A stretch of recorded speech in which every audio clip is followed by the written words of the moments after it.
About 3 years ago, I was put on the NFL disability benefit, which is for vested NFL players who can't work for some reason or another, or have tried to work and cannot. And I think that saved my life just as much as Dubofsky and as Dungy. So Jill works part-time, and when she works, I'm a stay-at-home dad. How does that feel to have these two beautiful children and your wife by your side, and with your family surrounding you, where you spend a lot of your childhood? How does it feel to be down there playing with your kids in the basement? Oh, it's awesome, especially everything that we've been through.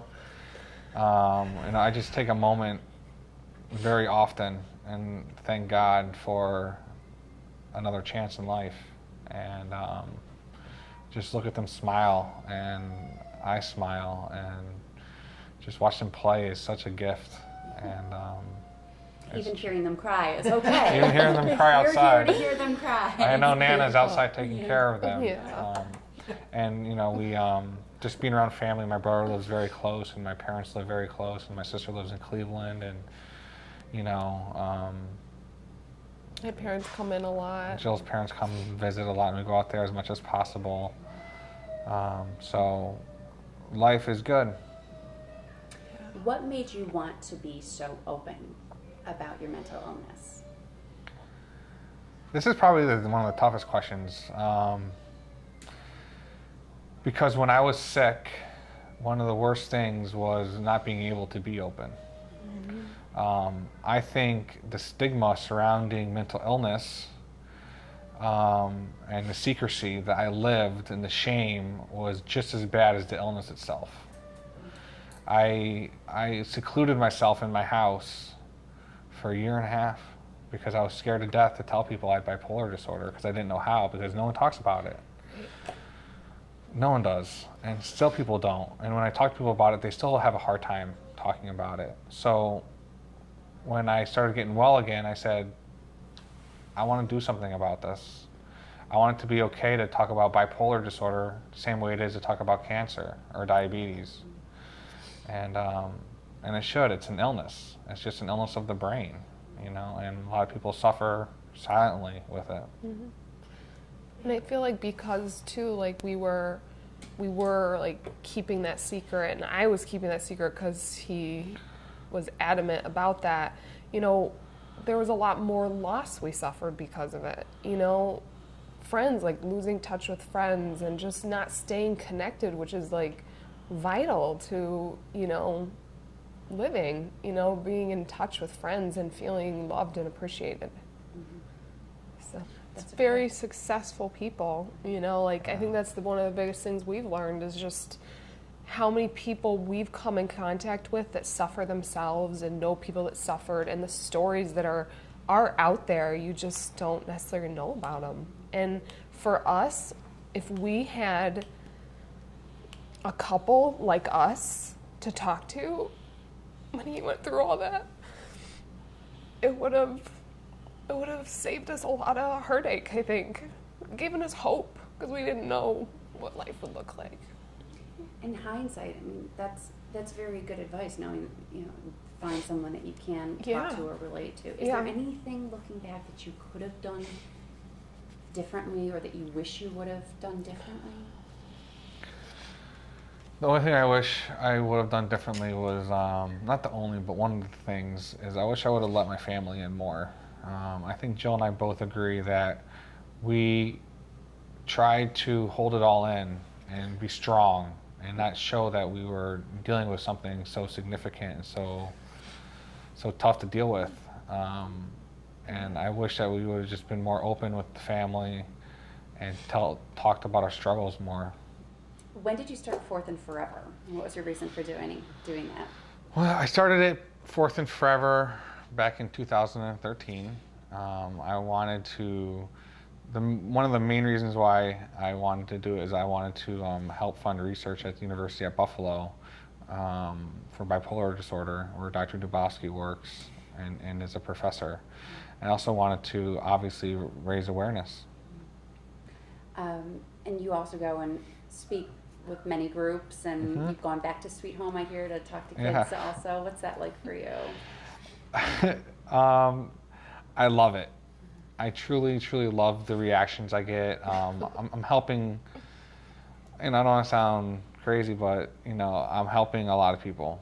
After I'm done speaking, numerous people come up to me and say, my aunt, my uncle, my cousin, myself, my son is dealing with bipolar or schizophrenia or something else, and they just say, thank you so much for being open and getting the word out and reducing stigma. Yeah. So, but at the same time, I get really nervous. And I don't like to speak in public. What else can be done to erase this stigma of mental illness? What is the stigma, and what can be done to help it? I think people are afraid to talk to people with mental illness because you can't take an x-ray of it. You can't, it's a silent illness, it's the brain, it's how people act. It's not a broken leg. And I think people need to just talk about it more. I know it sounds so cliche or so obvious, but people just need to talk about it more. More celebrities need to talk about it. And with the passing of Chester Benningfield from Lincoln Park, and with his suicide, it's everywhere. And I just hope that someday in my lifetime that people treat bipolar and depression like they do diabetes. We talk about a lot, like, why did we hide that? That was our initial reaction, was to hide it and not tell anyone, because we knew what people would think, because that's just kind of the culture that is created about it. So that's where that stigma needs to be broken, because that was in our most distress we've ever been in. That's what we did. We held it in, and that shouldn't have to be like that. Does it feel like freedom, or like you can breathe a little bit more now that you are talking about it and this book is out there? Yeah. It was officially released yesterday, and I was driving today to go work out this morning, and I was just like, I just had this big smile on my face, and I'm like, my book's out, people know now, I can just live my life and hopefully save a life, hopefully help people. Yeah. Tell me about the title. What does it mean? Well, it's Under My Helmet, and it's really what's been going on under my helmet for the past 20 years or so, with the bipolar disorder, the struggles, the secrecy, the shame, the confusion, and the illness. So I thought it was fitting to name it Under My Helmet. It also means to me, like, with the secrecy, like, I kept a lot away from people. I hid a lot, and being under my helmet is not just my brain, so to speak, in the illness, but also, like I said, like the secrecy of it all. It just must feel so refreshing, or just like you can finally exhale to have it all out there now, huh? The helmet off. Yeah, the helmet's now off, and now it's time for people to pick up the book and read it and see what goes on in the life of people who struggle with mental illness. I can definitely breathe a lot better now. CTE is the buzzword right now, or what people think of when they think of football-related illness or injuries. Do you think that any sort of head trauma has played a role in what you're dealing with right now? I think about that almost every day, and to be honest with you, I don't know the answer. I don't think running 50 yards downfield and busting wedges is normal or helped in my illness, but I'm not a doctor, nor have I seen a neurologist to diagnose me with CTE. That's something I'm going to do in the future. But right now, my book is focused mostly on, and importantly, on mental illness.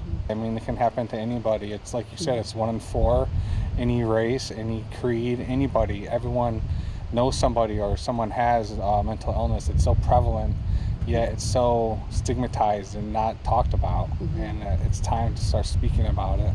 No, it's great to come back and see the kids, and hopefully inspire them and teach them about mental health and mental illness, and that if you are struggling, that it is okay to reach out and talk to people, especially your your teachers or your coaches or your friends.